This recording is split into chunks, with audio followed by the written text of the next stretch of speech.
പ്രിയമുള്ള കുഞ്ഞുമക്കളെ, ഞാൻ ഹരീഷ് ആർ നമ്പൂതിരിപ്പാട്.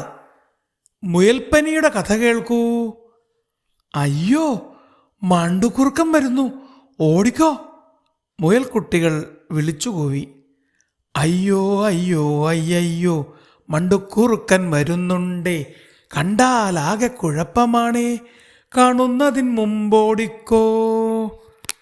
ടുട്ടുമുയൽ ശബ്ദം താഴ്ത്തി പറഞ്ഞു. എങ്ങോട്ടോടിയാലും രക്ഷയില്ല. നമ്മൾ നിൽക്കുന്ന പ്രദേശത്തേക്ക് വരുന്ന വഴിയിലാണ് കുറുക്കൻ്റെ നിൽപ്പ്. ലുട്ടു മറുപടി നൽകി. ബുദ്ധിമാനായ മിട്ടു ഒരു സൂത്രവിദ്യ പറഞ്ഞു. കൂട്ടുകാർ അത് സമ്മതിച്ചു. കുറുക്കച്ചൻ തങ്ങളെ കാണുന്നതിന് മുമ്പ് അവർ പദ്ധതി തയ്യാറാക്കി.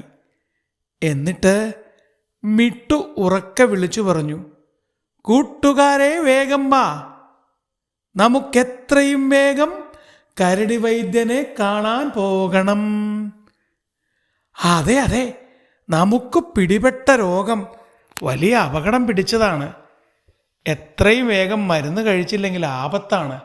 മുയൽപ്പനിയെന്ന് കേട്ടിട്ടില്ലേ? അയ്യോ, നമുക്ക് മുയൽപ്പനിയാണേ, വേഗം മരുന്നു കഴിച്ചിടേണം. പെട്ടെന്ന് വൈദ്യരെ കണ്ടില്ലെങ്കിൽ തുള്ളിപ്പനിച്ചു വിറച്ചു വീഴും. പറഞ്ഞു തീരും മുമ്പ് മുയൽക്കുട്ടികളിൽ ഒന്ന് പിടച്ചു, താഴെ വീണു. അയ്യോ, ലുലുവിൻ്റെ കാര്യം കുഴപ്പത്തിലായി, വേഗം ഇവനെ എടുത്തുകൊണ്ട് ഓടാം. ജീലുവിൻ്റെ കാര്യവും കുഴപ്പത്തിലാണ്, അടുത്തയാൾ പറഞ്ഞു. അങ്ങനെ അവശരായി കിടക്കുന്ന മുയൽക്കുട്ടികളെ താങ്ങിപ്പിടിച്ച് കൂട്ടുകാർ അവിടെ നിന്ന് കുതിച്ചു പാഞ്ഞു.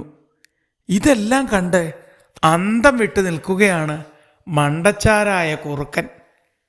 മുയലുകൾ പോയി കഴിഞ്ഞപ്പോൾ അവൻ സ്വയം പറഞ്ഞു, ഹാവൂ, മുയൽക്കുട്ടികളെ പിടിക്കാൻ തോന്നാത്തത് മഹാഭാഗ്യം. ഇനി കുറച്ച് ദിവസത്തേക്ക് മുയലുകളെ ഞാൻ നോക്കുക പോലുമില്ല.